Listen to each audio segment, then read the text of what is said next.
Hallo und herzlich willkommen zurück zu einem neuen Fly Universe Video, heute wieder vom FEC 2025 und wahrscheinlich auch mit dem letzten großen Update-Video, nur Zahlen gehen nicht, vom FEC 2025 und das Thema knüpft im Endeffekt an das letzte Video, an das sich wahrscheinlich kaum jemand erinnern kann, weil es über einen Monat her ist. Das war irgendwann Ende August, Anfang September, nachdem ich dieses große 3000 plus Blessing of the Demon Rerolling gemacht habe, wo ja dann im Endeffekt die Quintessenz war, oder das Resultat, das Fazit war, ich kann jetzt eigentlich nicht mehr wirklich groß was machen, ohne extrem viel Geld in die Hand zu nehmen an dem Jester. Und daran hat sich nichts geändert natürlich. Ich habe in dem Video dann gesagt, dass ich sparen werde auf eine ATK-Rune oder Death-Rune. Also eigentlich Death- und ATK-Rune so. Das sind meiner Meinung nach die beiden nützlichsten, wenn man PvE-Spieler ist zumindest. Hab das auch gemacht.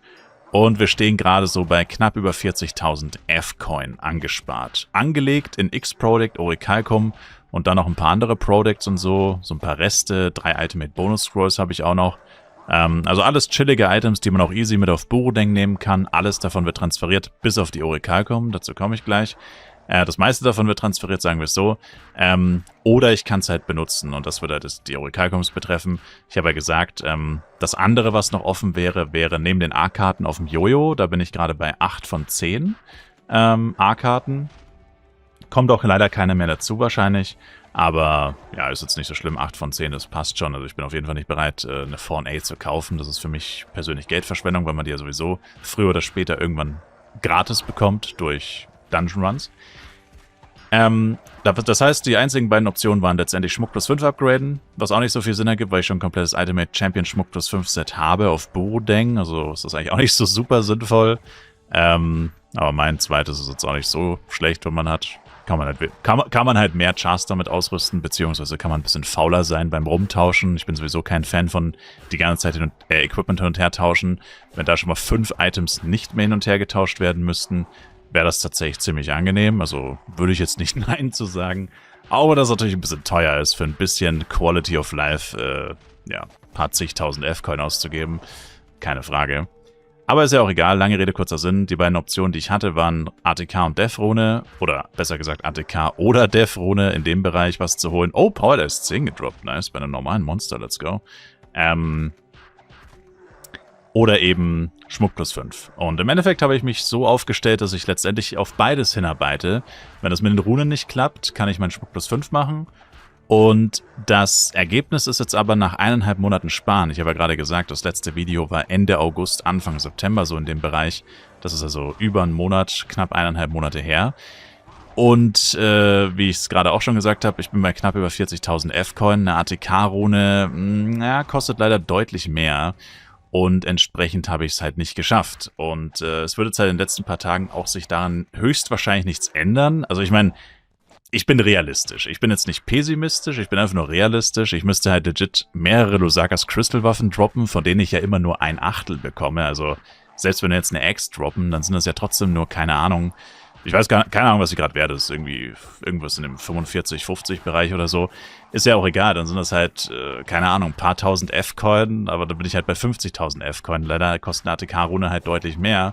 Ist wesentlich teurer als ein Lusakas Crystal X. Das heißt, das Einzige, was mich wirklich richtig fett pushen würde, wäre ein richtig krasser Hernes-Drop, zum Beispiel ein Song of Sirens, also ein Stick of Hernes.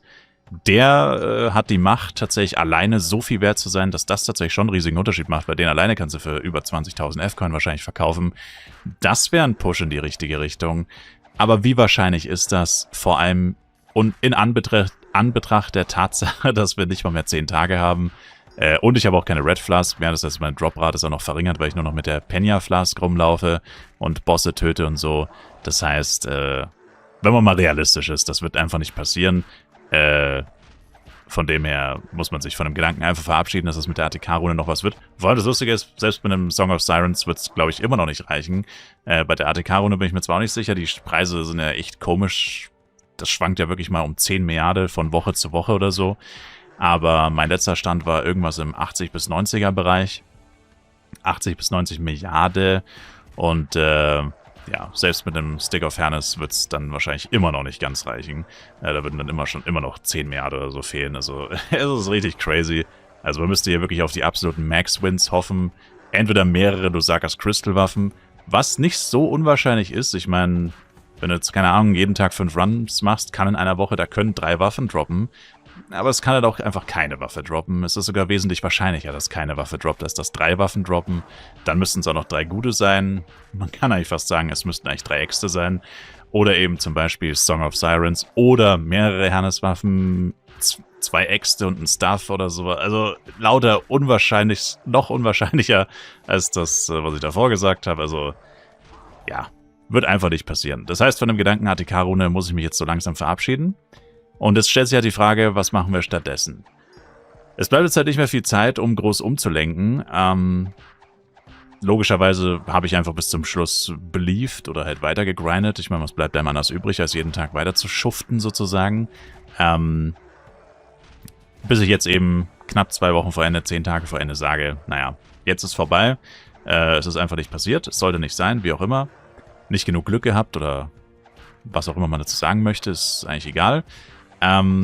Jetzt hätte ich halt wahrscheinlich im Auge eine Death-Rune zumindest zu holen, weil die ist deutlich günstiger. Die kostet aktuell so, glaube ich, so 20 Milliarden.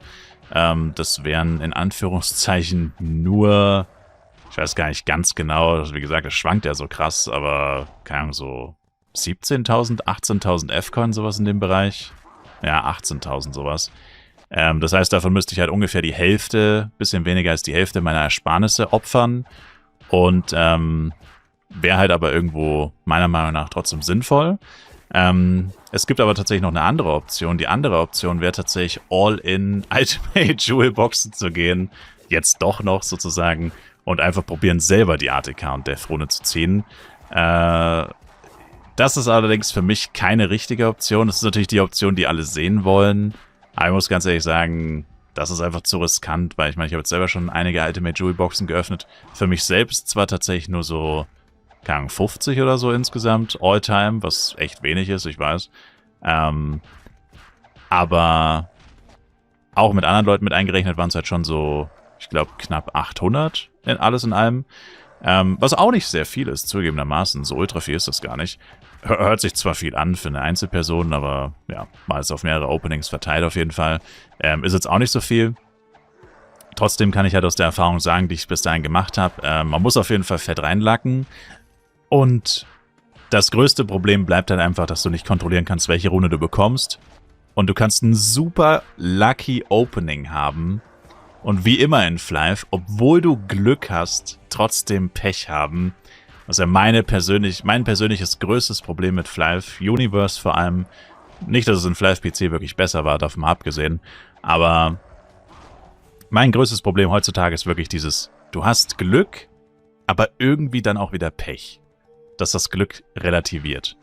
Und was ich damit meine ist, du öffnest zum Beispiel 500 Ultimate Jewel Boxen, ziehst 5 Runen, 3-mal Attack Speed und 2-mal... Gut, Attack Speed ist tatsächlich mit Abstand das Schlechteste. Sagen wir einfach 5-mal Attack Speed. So unwahrscheinlich das auch ist. Aber ja, es kann passieren. Es kann passieren, dass du 5 Runen ziehst. Es kann aber auch passieren, dass es 5-mal Attack Speed ist. Das ist einfach reines, pures Gambling. Gambling in seiner reinsten Form. Nichts anderes. Und das kann man sich so schön reden, wie man will. Die Realität ist halt einfach, dass nicht jeder gewinnen kann. Und entsprechend ist das halt einfach nicht die Herangehensweise, die für mich in Frage kommt. Was ich jetzt aber noch die letzten 10 Tage machen kann, ist Folgendes. Ich höre jetzt auf, X-Projects zu kaufen. Ich kaufe wahrscheinlich noch ein paar Orichalcum und hoffe, dass ich halt noch ein paar Orichalcum droppe, weil es wäre jetzt schon ideal, wenn ich möglichst genauso viele Orichalcum wie X-Prolict hätte. Ich weiß gar nicht, die genaue Differenz ist, glaube ich, so 20 oder so. Also es ist jetzt nicht so ultra viel, das sollte ich eigentlich noch hinbekommen. Im besten Fall droppe ich einfach noch ein paar. Und ein paar kann ich ja noch kaufen. Dass ich das quasi ausgleiche, dass das möglichst gleich viele sind. Dann wollte ich noch mal im RM das Luminous Set kaufen und die Death-Rune. Und den Rest könnte man dann, also vor allem den Rest an Penya, den ich noch bekomme, was wahrscheinlich auch wirklich nicht viel sein wird. By the way, ich habe Cheer vergessen. Vergesst nicht eure Cheer Nation. Und dann am Ende quasi, ich meine, es wird nicht so viel sein, aber alle meine Ultimate Jewel Boxen, die ich bis dahin sammle, öffnen auf jeden Fall. Dann habe ich auf jeden Fall eine Death-Rune, die ich mir getradet habe. Mein Ringmaster hat das Luminous-Set. Ich kann noch ein paar X-Product verballern und irgendeinen Schmuckteil noch +5 machen. Vor allem das mit den 18 Tries wäre am sinnvollsten. Ich meine, wie bescheuert sieht das aus, wenn man mit einem Schmuckteil mit 18 Phase of Bodenk transferiert. Also das wäre mir schon auch so ein Anliegen, das auf jeden Fall zu finishen. Wäre halt gut, wenn wir da möglichst viel Glück haben. Das letzte Mal waren es, glaube ich, 47 Tries oder so.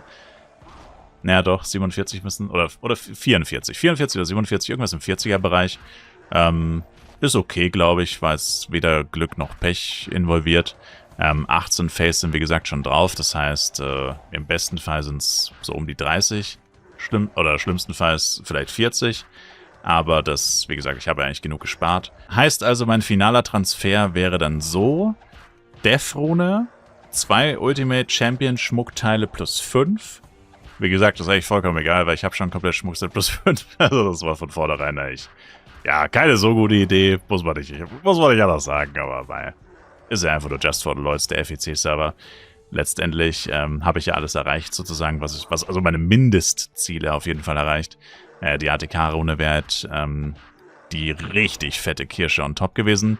Aber ja, Death-Rune, 2 Teile +5. Kleines OJB-Opening, für mich selber vor allem. Mache auch gerne für euch ein Opening, aber natürlich nur im Stream, für Content. Genau. Und ja, was ich dann mit dem Rest mache, das ist ja die Frage, aber das kommt natürlich auch darauf an, was bleibt überhaupt übrig. Ich meine, das kann ich ja gar nicht sagen. Also von den X-Project und den anderen Sachen, die ich jetzt auf der Bank habe, also diese rund 40.000 F-Coins, die ich jetzt auf der Bank liegen habe sozusagen, was ich damit mache, das hängt halt davon ab, wie viel Tries braucht der Ohrring, wie viel kostet die ATK-Rune, die Death-Rune, sorry. Und ja, aber da findet man schon was. Zur Not einfach auch alles in OJBs packen, wenn man gar nichts anderes findet. Aber ja, ich bin schon gespannt, wie sich die Preise entwickeln werden. Deswegen müsste ich das mit der Death-Rune jetzt wahrscheinlich auch in den nächsten Tagen hoffentlich in trockene Tücher bringen. Weil sonst, bevor die nächste Preisexplosion kommt und keiner weiß, was da passiert, wäre es wahrscheinlich besser, wenn man das vorher abhakt. Und genau, das wären eigentlich so die Dinger.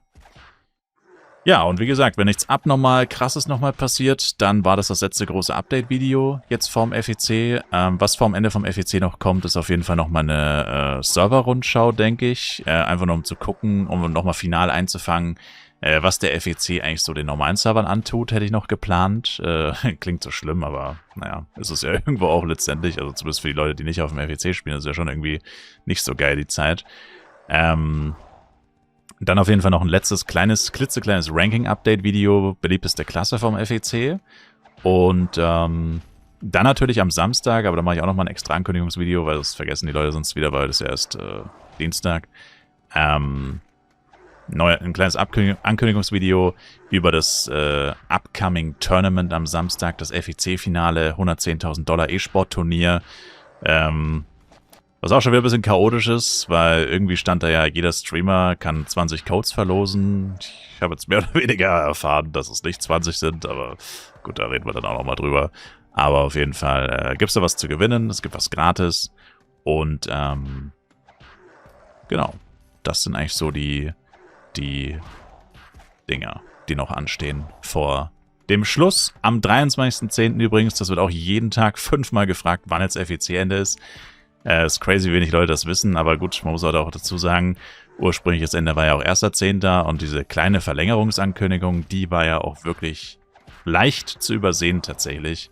Also auch mal wieder nicht so gut gemacht. Also verwirrt offensichtlich immer noch Leute, dass der FEC überhaupt noch läuft und bis wann er läuft.